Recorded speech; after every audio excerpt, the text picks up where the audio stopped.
di video ini saya akan menceritakan tentang mitos ataupun fakta yang terjadi pada dalam kehidupan diri saya sendiri ya. Simak videonya sampai habis. Jangan lupa like, share, dan komentar.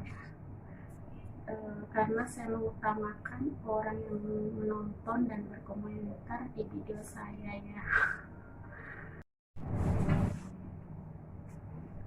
Bismillahirrahmanirrahim. Assalamualaikum warahmatullahi wabarakatuh. Gimana kabar kalian semua? Semoga sehat-sehat saja, senantiasa selalu dalam lindungan Allah Subhanahu wa Ta'ala. Kali ini saya akan membahas tentang mitos ataupun fakta. Kenapa saya bilang mitos atau fakta? Ini yang terjadi pada diri saya sendiri ya. Mitos ataupun fakta ya. Saya lahir itu langsung saja ya. Saya lahir itu hari Kamis. Almarhum ibu juga lahir hari Kamis. Adik saya perempuan juga lahir hari Kamis. 3 orang lahir di hari Kamis ya. Nah, ibu saya almarhum ketika habis ngelahirin adikku yang ragil sekitar usia kurang lebih 6 bulan. Ibu saya almarhum. Nah,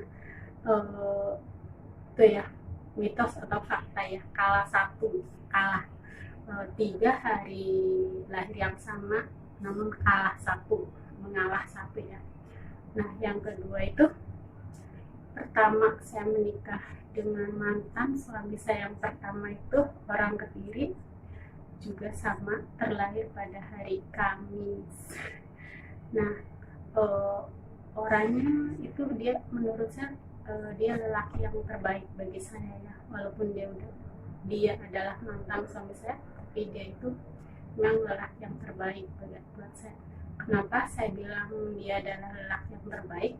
Karena dia nggak pernah ngomong kasar, terus nggak pernah kata-kata ada panggilan awakmu ataupun kamu sama saya ya. Dia selalu bilangnya sampean, biarpun saya marah-marah, suara saya keras, tapi dia tetap nggak pernah kasar ataupun suara keras pada saya. Nah, kenapa saya memilih bercerai dengan dia ya? Karena sekian lama berumah tangga, belum dikaruniakan anak, belum punya anak, jadi saya itu menyuruh mantan suami saya itu untuk menikah.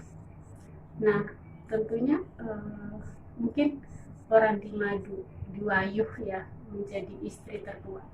Nah, saya menyuruh suami saya itu menikah karena saya merasa batin saya itu menjerit dan menangis ketika saya nggak bisa memberikan sebuah keturunan. Namun suami saya sering bermain dengan anak tetangga ataupun keponakan yang kecil. Nah, di situ hati saya itu sering menjerit dan menangis ya. Maka saya izinkan suami saya untuk menikah lagi. Nah, ketika menikah lagi, saya sebagai istri yang tua itu biasa, bahagia, seperti biasa, nggak ada perubahan sama sekali ya. Namun ketika istri yang kedua itu punya anak, perubahan, ada sedikit perubahan ya. Rasa hati saya merasa iri juga ada, tapi saya masih bisa bertahan waktu dia punya anak 1 ya. Setelah punya anak kedua, anak yang pertama itu cewek, anak kedua itu cowok. Nah, kebahagiaan mereka itu bertambah hingga membuat saya merasa iri, merasa dengki gitu ya. Saya merasa iri, kok saya kenapa ya nggak punya anak, sedangkan dia kok kayaknya cepet banget punya anak, kayak gitu yang buat merasa saya iri. Nah, pada akhirnya saya memutuskan untuk bercerai ya dengan suami saya itu. Namun suami saya itu emang nggak mau menyerahkan saya. Nah, tapi dengan berat hati saya yang menceraikan suami saya. Nah, emang nggak tahu itu terjadi Jadinya karena mungkin sama-sama hari lahirnya sama, hari Kamis, hari pasarannya juga sama mungkin ya. Ini yang kedua.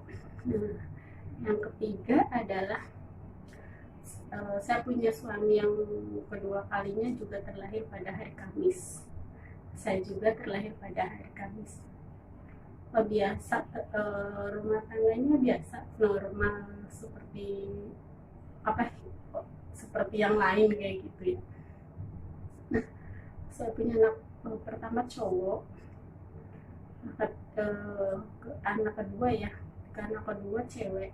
Ketika anak kedua aku cewek terlahir pada hari Kamis. Nah, ketika anak yang kedua terlahir pada hari Kamis, entah apa penyebabnya apa, itu pada akhirnya juga perpisahan ya, pisah juga terjadi. Apa itu ya dinamakan mitos ataupun fakta ya, dalam 3 hari Kamis, 3 hari yang sama itu, ini ya, mengalah satu itu ya, hingga suami saya itu pergi meninggalkan saya gitu kan ya. Jadinya itu seperti mengalah satu, entah itu fakta atau mitos. Nah, dalam ini mantan suami saya yang kedua itu hanya terlahir ya, memang saya dengan dia lahirnya sama-sama hari Kamis, hari pasaran juga sama. Waktu saya pertama menikah dengan suami yang pertama, banyak orang bilang katanya jauh ya, nomor 1 tempatnya jauh, karena saya berbos suami itu Kediri, Jawa Timur. Nah, di sisi lain juga katanya orangnya jauh, di perhitungan juga sama-sama hari Kamis, pasarannya juga sama, perhitungan orang Jawa ya, orang tua. Ini nanti kalau rumah tangga begini, begono ceritanya. Nah, dalam kehidupan saya memang sebetulnya saya nggak pernah sih yang namanya pacaran, tapi saya selalu gagal dalam rumah tangga mungkin ya. Yang pertama memang saya pertama itu dengan lelaki yang deket satu kabupaten, belum sempat menikah ya, hanya bertunangan terus gagal. Itu juga nggak pacaran, karena saya pulang dari Jakarta dilamar kayak gitu ya sama cowok itu. Nah, yang kedua itu saya nikah itu sama yang tadi itu, sama yang Kediri, Jawa Timur. Memang dia sampai sekarang saya masih sering berkomunikasi dengan dia, tapi berkomunikasi secara biasa. Tadi kalau ada video call di saat istri dia yang minta video call sama saya terima. Tapi kalau misalnya mantan suami saya yang minta video call, saya nggak terima ya. Saya hanya, kalau ini istrinya, katanya anaknya gitu pengen lihat aku gitu, pengen ngomong sama aku kayak gitu, baru saya mau video call. Anak dia sekarang udah 3, umurnya udah besar. Umurnya yang pertama kurang lebih 12 tahun.